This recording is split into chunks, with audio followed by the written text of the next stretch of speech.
here we go again. Picture this. It's a grey, horrible British day. You don't have to pretend that much. It's really crap out there. You have nothing to do apart from to scroll social media and the internet. So what do? You slump on your sofa or you slump out on your bed and decide to watch some good old Netflix. But you're stumped on what to watch. Yes, you could rewatch Breaking Bad, or you could spend your day binge watching Stranger Things. But don't you feel like you're missing out on something special? Those movies you watch and you can't help think about them for the rest of the day. Those movies where you go up to your friend and go, "Hey dude, watch this movie, you're really going to like it." Well, luckily for you, I have 5 movies that you're not watching on Netflix. Or maybe you are. Like, I don't know you. I'm not psychic. In at number 5 is a movie called I Am Mother. I Am Mother isn't a prequel to I Am Legend in which we see Will Smith being birthed. That would be truly horrifying, unlike I Am Legend. I Am Mother is a 2019 movie in where a teenage girl is raised by a robot designed to repopulate the Earth, but their bond is tested when a stranger arrives with some alarming news. The stranger, played wonderfully by Hilary Swank, tells the teenager, who is simply referred to as daughter, we don't ever really find out her name, that her robotic mother isn't all that she seems, and that actually robots hunt down and kill humans, Terminator 2 style. Yes, officers, there's something wrong? Have you seen this boy?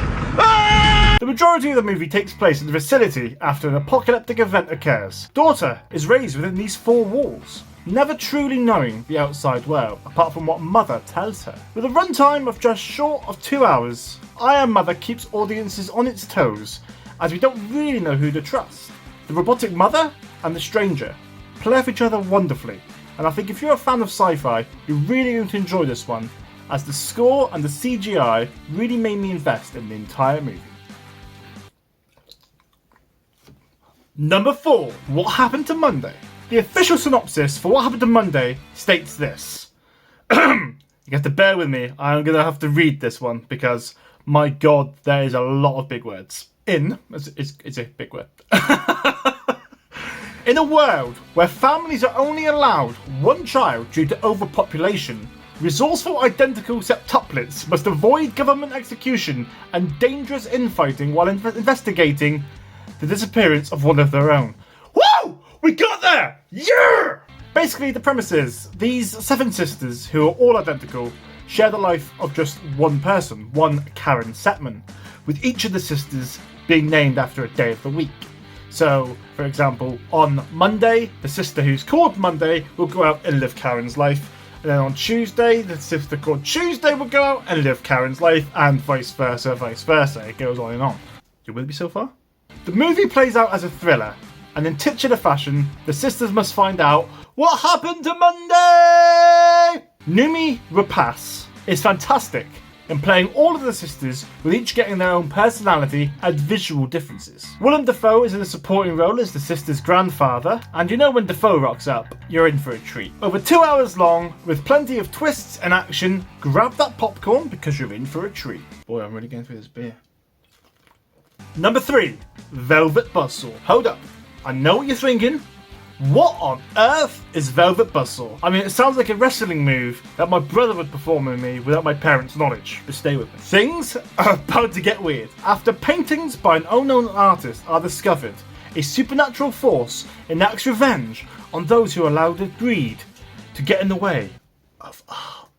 I did say this movie was weird. An art critic called Morph Vanderwalt, yes, that's actually his name, who is played by the wonderful Jake Gyllenhaal, sells the artwork from the mysterious painter known as Vetral Dees. Things really go downhill. Bodies pile up in gruesome fashion as Vanderwalt seemingly descends into madness. The scares of this movie are simple and well executed, but honestly, as horror movies go, it's kind of weak sauce. But it has a little bit of charm to it, so stay with it. I really can't sum up this movie if I'm honest. If you like over-the-top horror and movies that don't seem to be super serious, give Velvet Bustle a watch and ponder on what the hell you've just seen. Number 2. Polar. The world's top assassin, Duncan Vizsla, aka the Black Kaiser, is settling into retirement when his former employer marks him as a liability to the firm. Against his will, I've got to stop doing that voice. Against his will, he finds himself back in the game going head to head with an army of younger, faster, ruthless killers who will stop at nothing to have him silenced. Sounds epic, doesn't it? That's because it is! Based on the 2012 comic of the same name, Polar is an assault on the senses, in every sense of the word. I mean, the movie has some colourful casting, for example. The main villain is played by Matt Lucas.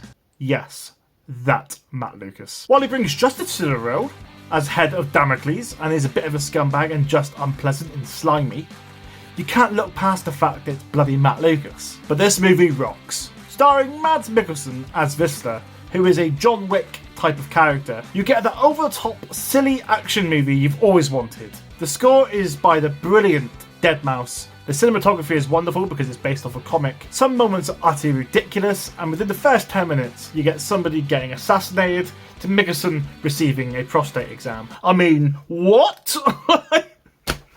Give it a watch, and you'll see what I mean, and you will be amazed. Plus, there is a ginger assassin called Alexei.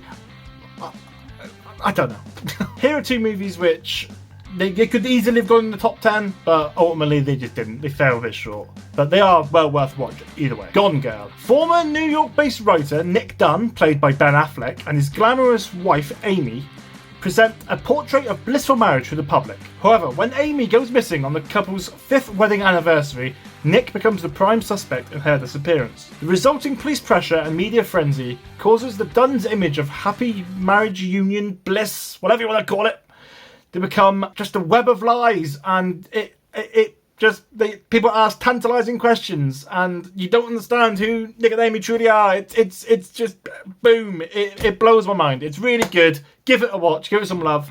It is long, and like the first half of the movie is completely different to the second half of the movie, but just stay in there. And the other movie is Cargo, which, boy, starring the ever brilliant Martin Freeman, not Morgan Freeman, as I once said.